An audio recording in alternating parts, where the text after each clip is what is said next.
Welcome to The Global Girlfriend. Shall we book a flight to Copenhagen, Denmark? Yep.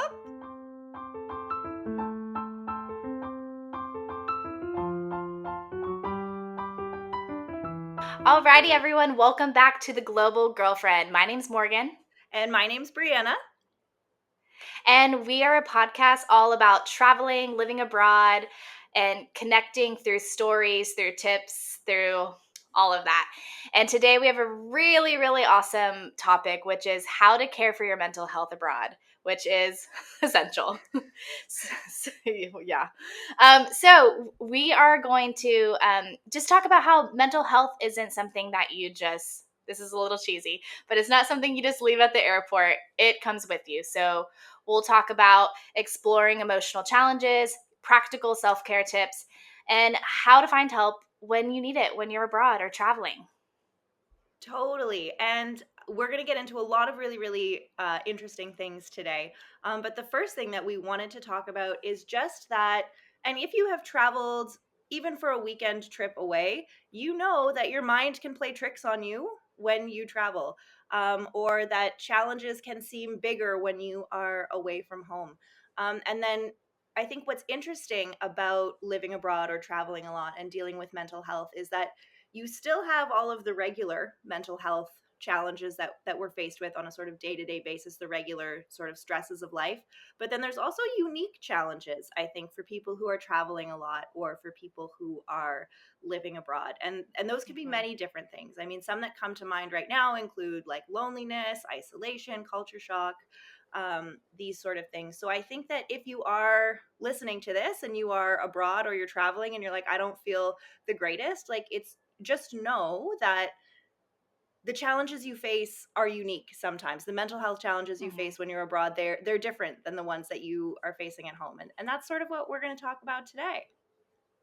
Yeah, absolutely. And I think with just touching on some of the ones that you mentioned, like loneliness and isolation, sometimes when you're going on a trip or you've moved to this new country, there's a lot of excitement that comes with it. And so I think sometimes, you're in this whimsical state of like, I'm in this new place, I'm starting this new journey, but then you get hit with feeling super lonely, and sometimes that could be really shocking, but it is hard. Like, you move to this new place oftentimes, like Bran and I have moved to a lot of places with just us, where we didn't know anyone, or maybe you happen to know one person, but there's still this process of building a community and making friends, and so it leaves a lot of space for kind of some solo time where it might be really hard and you might feel, ah, I really wish I had my group of friends, and I really feel alone right now. And so I feel like that's something I definitely experienced when I moved abroad. Totally. And I think like when you are traveling and living abroad, the highs are really high. Oh yeah. Really high. And the lows can feel really low. Like you can feel really alone. And I think sometimes, and I feel like this has happened to me, maybe it's happened to you, is there's this sort of like expectation versus reality. And you go on a Hmm. trip or you move to a new country and you don't think about the negatives. You know what I mean? Most people approach a Hmm. trip or a move with a lot of positivity, which is you should. But I think sometimes you get your expectations for this is how my life is going to be. And then you get there and it might be a little bit different. And then you're sort of left with this uneasy, uncomfortable feeling. And you can feel guilty about that because you're like, oh, I'm supposed to like it here. It's supposed to be amazing. Why do I feel so terrible? And I think that that's a normal feeling. And we're going to sort of talk about how to, I guess, deal with that today. Yeah, yeah. And I think just keeping in mind, you mentioned it, I feel like when you're moving abroad, it's a pretty extreme thing to move to an entirely new country. So a lot of things operate in those extremes. And so, yeah, keep that in mind as also your emotions. Bring some To- extremities. Totally. And I think sometimes also, like, if you have a dream trip or a dream location, like, yes, those places are a dream, but you are still you and your brain is still your brain. And also, something that a friend who is now a doctor once told me is Cool. that the number one cause of depression, the number one thing that causes depression across all areas, all people, all places is change. And Oh, yeah. that can be good change, or that can be negative change, or that could be change in a routine. The number one thing that causes depression is change. And so, as you know, when you live abroad, everything changes.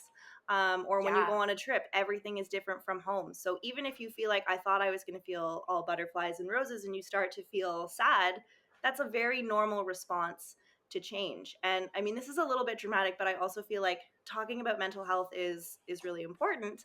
And when I Mhm. moved to Bali, like, I really struggled when I first moved to Bali. I thought I was going to move to Bali and it was going to be smoothie bowls and surfing, and I was going to have a great tan and everything was going to be amazing. Like, I had super high hopes for my life in Bali. And I got here and I went through so much change before I arrived. Like, I went through a breakup when I was living in Albania. I had my sister there with me. I had my best friends.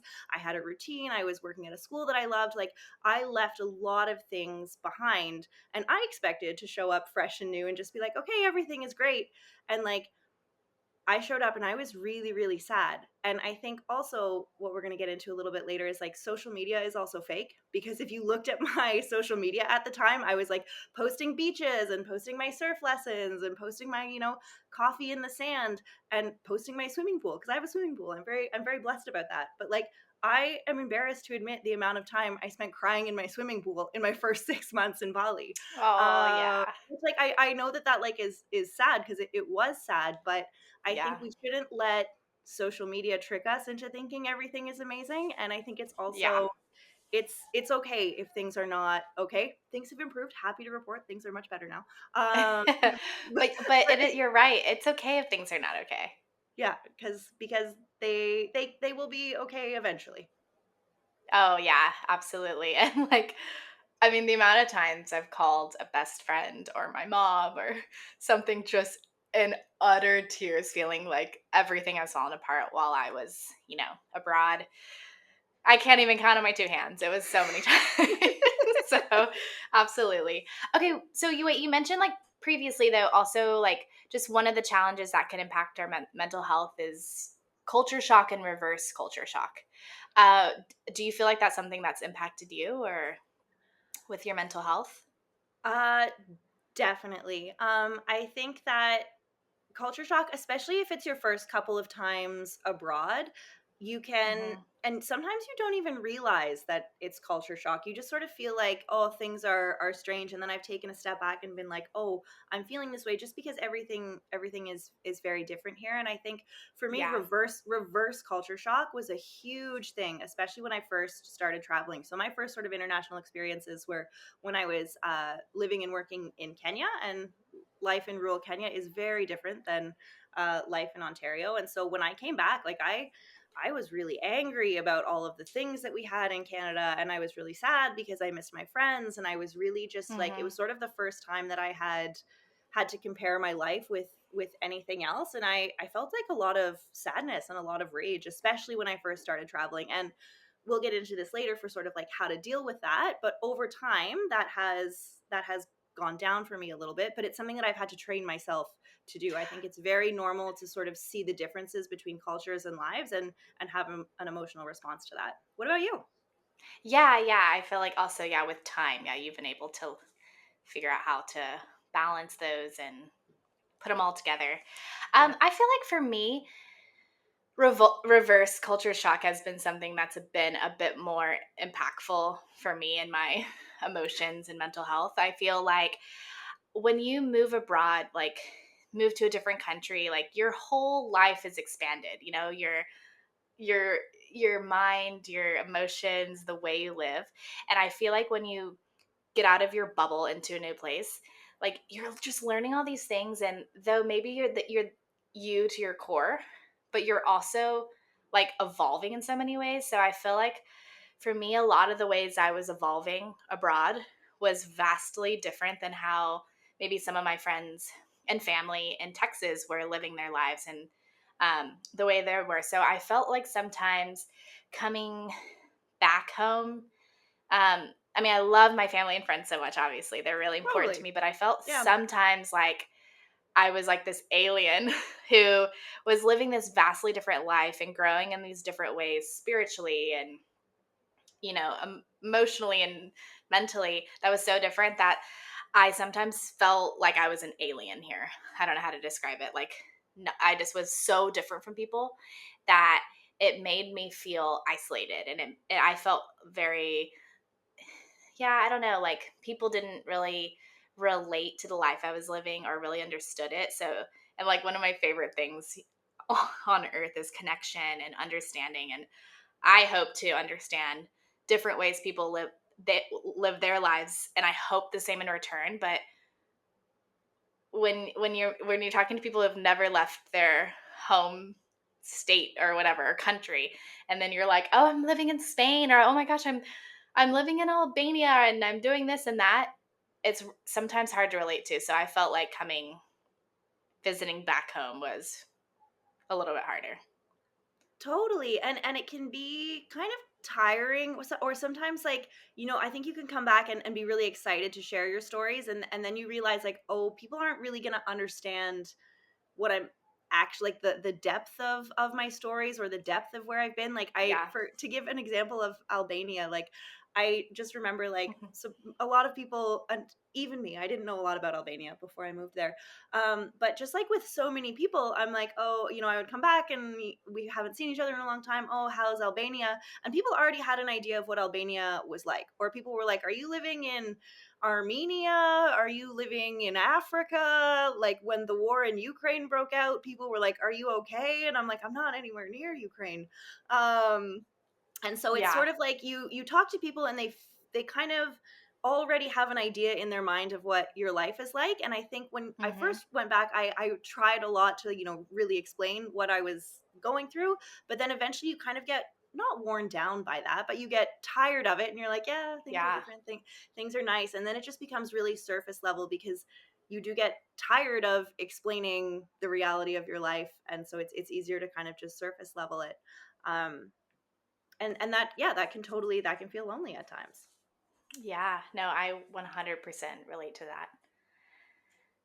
So now that we've gotten into all of the sadness, uh, but I'm sorry, we're laughing about it, but it's true. Like, it can, and also I think we both recognize that we're very blessed to have the experiences that we've had, and we don't say any of this to fault our friends or our families. And, like, I know for both of us, we have people that do care about our lives and take interest in. Like, we're not Hmm. saying any of that, but this is a podcast for women who have our experience, and so we're talking about it from Hmm. this perspective. And so there is a lot of sadness and loneliness and mental health issues that come with being abroad. And so I think now would be a good time to segue into how we can feel grounded and how we can help ourselves when we are abroad. Okay, that's absolutely perfect. Um, so I think something, then this is really hard for me because I'm not a morning person. I am such a sleepy human being, and I have a hard time being up before 10 a.m. But I think a morning ritual is something that can be super grounding and super helpful for your day. I have one of my best friends, Olivia, when we've traveled together. She's come visited me in Europe for a few weeks throughout the years. And one of the things I admired most about her is any trip I've been on with her, she has been like so great about her morning rituals. So she'll have her coffee, she'll have a quiet moment, she'll do some meditation or yoga, Hmm. and she'll do it every single morning. And it's really something that's grounding. And so I find that very inspiring. And I think that more people, including myself, should include that on day to day trips or in your just your life. I totally agree. And I think that we're routine based creatures, right? Like, humans thrive off routine. We love routine. And when you go on a trip, or when you start a new life somewhere, your routine goes out the window. Um, and Hmm. and honestly, that's a good thing, because you're doing new and exciting things. But I do think having, like with your friend, a tiny tiny little bit of a routine in your day, whether that's a coffee, whether that's journaling, whether that's 10 minutes of meditation, whether that's a Hmm. siesta, like whatever it is, just like having something that makes you feel like yourself, that makes you feel like you have some sort of order in your day, makes a huge difference. Oh, absolutely. I wasn't lacking in the siestas when I lived in Spain. That's for sure. I took like a 2 hour siesta every day after work. I love siesta culture. We need more of Oh, that in North America, we honestly. do. We really But do. the opposite of siesta, um, and again, this is something that, like, yes, you're on vacation, you want to enjoy your vacation, but again, like, we're not doctors, we're not scientists, but like the science is there. When you move your body, your brain releases endorphins, and you feel better. So Yeah. sometimes, especially if you're doing a more relaxed beach vacation, it can be really, you can kind of get into a little bit of a slump. And I've always found for myself a way to get out of that slump is to, go for a vigorous walk or go for a run. Mhm. I love, like, I've always liked running a little bit. I love going for a run in a new place because you can also see new things. Yeah. Or do a little bit of yoga on your balcony if you have a hotel gym. Like, you don't necessarily need to have your super regular fitness regime, but if you are feeling in a slump, and that's usually when you don't want to do exercise, that is usually when you should. Yeah, absolutely, absolutely. And I feel like in a big city, yeah, obviously you might need to take some public transport to get to further locations in a city, but maybe you should just take a little stroll, go to the park, walk and have a little glass of wine, walk to your place. Touch some Um, eh, grass. touch some grass. And well, speaking of wine, it's making me think of hydration. And make sure you're hydrated. So, like, well, I feel like first before going to a place, or whether you live there, you're living abroad, or you're on a trip, figure out the water situation.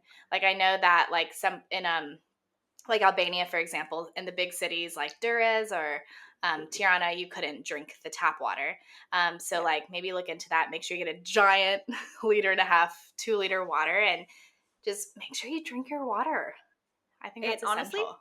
it makes you feel better eating on a regular basis. Like, if you're hangry Hmm. all the time, like, that just makes your mindset really negative. So just sort of like the regular basic, like basic basic human needs. You still do need to take care of yourself when you're traveling or living abroad. And I think that the best thing you can do is, it's impossible to do everything. You didn't go on vacation to do everything you do at home. But I agree with what you said at the beginning. If you could have one thing, just like 1 minute of your day or one little teeny tiny aspect of your routine that you can bring with you and do that every single day, it makes the world of a difference. Absolutely.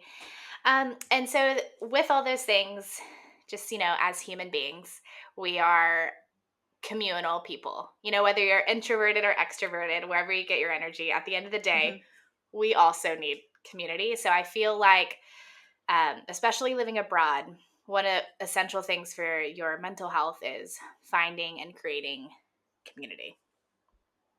Totally. And what I've actually loved about so many of the guests that we've had on this podcast, and we have sort of episodes about, making friends abroad. So if you want to go back and listen to those, we have a bunch of those for you. But everybody Hmm. that has come on this podcast has talked about how they have found their own unique way to create community abroad, whether that's through arts and crafts, whether that is through fitness, that sort of thing. Like, every single person Hmm. that we know that has been successful at traveling extensively or living abroad, like, they have found their own unique way to create community. So I would just say, if you're struggling with that, listen to some of our previous episodes and think to yourself, like, what are my passions, what are my hobbies, what are things that make me feel like myself, and then seek those out so that you can connect with other people who feel the same way, and then all of a sudden your world will just be super boosted and super uplifted. It's really beautiful. Yeah, for sure. And I feel like, so yeah, finding that kind of passion or activity that can bond you with people. But I think one cool thing about living abroad is, for sure, like, whatever country you're in, there are other people like you who are expats, who you'll have that in common, where you left your home country to start a new life somewhere and live somewhere and work and explore. And so I think that already you have that huge kind of like pillar that, like, connects you with people. So really, hone in on that for sure. Totally. Um, yeah. Go ahead. Okay. And just, it sometimes can be hard to put yourself out there, and, like, just know that it can be awkward at the beginning, and, sometimes takes time to make friends. But I do think, like we talked about, you know, kind of traveling and living abroad has its extremities. And I think you'll also find that sometimes your friendships you have fast friends because Yeah. y'all are hitting the ground running, like getting to the nitty gritty. and just like really bonding. So I think that friendships can happen faster than you think when you're living abroad, for sure. Totally. And again, it's just sort of like making it a priority, taking care of Hmm. yourself, having connection. Like, we sometimes get distracted by all the great things that are going on in our lives and on our trips, but it's like we got to focus, you got to take it back to the basics and just make sure that Yeah. you have those basic things. Which I Hmm. think leads us into our next subsection, which is checking in with yourself. I think it's very, very easy to get very, very distracted when you first move to a new place. So when you move to a new place, everything is new and exciting: the food, the music, the culture. And you can get really caught up in just fixating on all of the new and exciting things. And you can kind of forget to think about yourself and think about your own needs because you're very, very distracted. So it is really important, whether you do it every day, whether you do it every week, that you actually check in with yourself and ask yourself, like, how am I really doing today? Yeah. No, that is essential. And I think some tools that can help that, of course, just the introspective question to the self. But I feel like we mentioned this also a lot on different moments of the podcast, but journaling is always a really great tool. I feel like it's just easy to write a little blurb, however much you want to do, to really kind of check in with where you're at. Totally. And I think also, just taking a few minutes, like, there's a bunch of like mood tracking apps. If you're a woman and you track your menstrual cycle on an app, a lot of times there's a That's mood helpful. check-in for that. So you can like sort of just keep an eye on yourself. And then if you Headspace, another great app, if you do just 10 minutes of Hmm. meditation every day. I'm guilty of not doing this. And I'm also guilty of getting depressed abroad and on trips. Um, and so I do think it's when I incorporate these practices, and when we incorporate these practices, that they do, sometimes they can feel like a chore. But again, same thing with the exercising. It's usually when you don't feel like journaling that you probably need to journal. Hmm. So that is, yeah, you just got to do it. And another thing that I that has just Hmm. come to me is, um I'm just, reflecting on my life.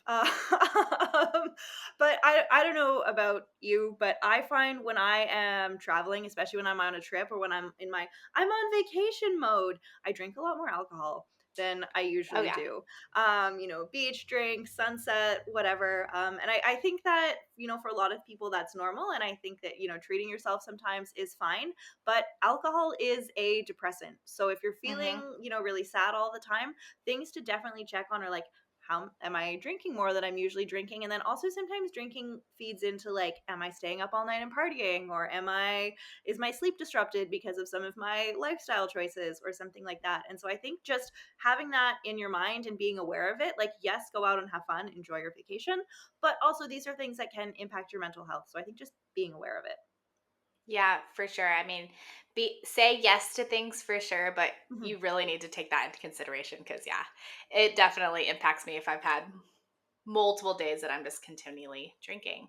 And it gets so much worse with age. Like, in my 20s, you know what I mean? I could go out every single night of the week and have a great time. And now that I am into my 30s, I'm like, oh, okay, maybe one or two nights a week on vacation. Like, you change as you get older, and so that's definitely something that I've noticed as I've Oh, slid yeah. into my 30s. Yeah, I feel like I didn't like fully maximize my like young 20s in drinking. So I feel like I don't even know what I would have been like at my prime. Oh, would have been Reckless. You would have been glorious. reckless. Reckless. Um So, yes, of course, be on top of your health, be on top of your fitness, do your journaling. But also, it is very, very okay to need professional help. I know that for me on my journey, Nadia from BetterHelp, big shout out to her. She's really gotten me through the dark times of yeah. moving to Bali. Like, if it's okay if you have done all of the wellness practices and you still don't feel okay, it is totally okay Mhm. to seek professional help, and you should, Yeah. because it makes your life so much better. Yes, absolute supporter and proponent for therapy. And it does make it hard living abroad because you're in a country that doesn't speak your language, and so you have to find alternative options. And so you mentioned one. Online therapy is a great option. Um And so I think ones that you mentioned, BetterHelp is great. There's Talkspace, or finding local therapists that offer either in person or Zoom therapy sessions. But I do think it's really important to find someone who maybe speaks your language, because it would be really hard to get to the depths of your soul and there. I'm playing soul and therapy. Sorry, soul and therapy. Um, it'll be hard to get to the depths of your soul if you aren't if you're not doing it maybe in your native language. I mean, I'm sure people do it, but it can be done. But I think that's something to consider. Totally. And also, different cultures have very different approaches to mental health Hmm. and very different treatment for mental health. And so, I think definitely, and even if you are living in the country where you are from, therapy is. It's not a one size fits all, and not every therapist Yeah. is good for every person. So it's okay to change your therapist if it's not working. Hmm. And your therapist won't be offended by that. Like, they know, and you know for yourself, this is what I need. So if you feel like, oh, I've signed up for BetterHelp, or I've signed up for Talkspace, but it's just not really working, you can try another therapist. I've gone through a few, until I found one that has stuck, and I will never let her go. uh Yeah, no, no, that's such a good point, because like we use that, like you go on a date with someone, it's not a fit, that's fine. You yeah. sometimes aren't a fit with certain people as friends, so I feel like that same philosophy should carry into your therapist. Totally. And we love therapy. We think everybody should go to therapy at least once, give it a try.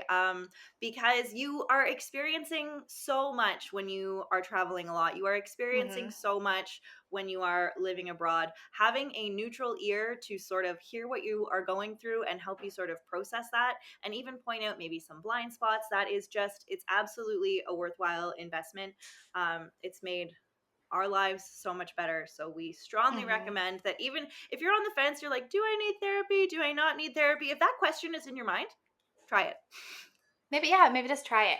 And then just another thing that so we're talking about this, as you're abroad and you're kind of reflecting and going through this. But I also think that, and I think we mentioned it already in this podcast, but all your stuff, your emotional baggage, whatever you're going through, follows you wherever you go. And so I think that's something, things will be new and exciting when you first move there, but it will follow you and you will still have these things to deal with. And so I do think going to therapy and working through it is essential. And I feel like right before I moved abroad to Spain, I had gone through a lot of changes, just graduated college, new chapter, some intense and not great relationships. I was engaged and unengaged, and I went through a lot of emotional stuff. And Yeah. and I was in my head that I wanted to teach and live abroad, but I remember being like, okay, I think I need to like take a moment, be still, and go to therapy and really work through some of my things so I feel more grounded and I feel more myself before I move abroad. And I think that was really helpful for me. So I think that's something to think about. I totally agree. And if I'm being very, very honest, there was a point in my life where my mental health was really, really not great. I was not in a good relationship. I was um struggling professionally. Like, it was a really sort of hard time for me. This is maybe 2015. And I had to go home. I had to go home and deal with my issues for a little bit. Hmm. Because I couldn't handle the incredible mental health challenges that I was having with all of the things that come with living abroad. And I Yeah. went home and I worked with professionals, and I built myself back up, and now I'm living abroad once more, and I've been doing it for the last few years, and I'm really grateful that some people in my life encouraged me to do that. I'm grateful that I took that Hmm. time for myself, that I did that work, because managing my mental health is the reason why I can do the things that I love to do. Yeah. And so I think, yeah, you can. I'm so glad you brought that up because your problems come with you. And living in Bali, I see so many people that, fresh out of their divorce, they come to Bali and think they're going to drink coconut water and like breathe in the incense and they're going to be healed. And it's like, not really. Yeah, comes from within. Yeah, it comes from within. So, yes, we just really encourage you to take control of your mental health, do what you need to do because that Yeah. that empowers you to live the life that you want to live. Yeah, absolutely. So, I guess in closing, just some like recapping of some key points. So, one, reflect, acknowledge your feelings. Just think about them, talk about them, really acknowledge them, and also create structure. Like Brand had mentioned, like we're humans are routine people, so create some structure and some routine. um, Find connection, make some friends, find some community, and then also don't be afraid to seek that help when you need it. If you need to go right into therapy, don't be afraid of that. Don't be afraid of it. And we would actually love to hear from all of you about things that have helped you manage your mental health Oh, while yeah. you've been traveling a lot or living abroad. So, Morgan, where can people share that and find us on the internet? Yeah, y'all can share that on our social media on Instagram, TikTok at The Global Girlfriend.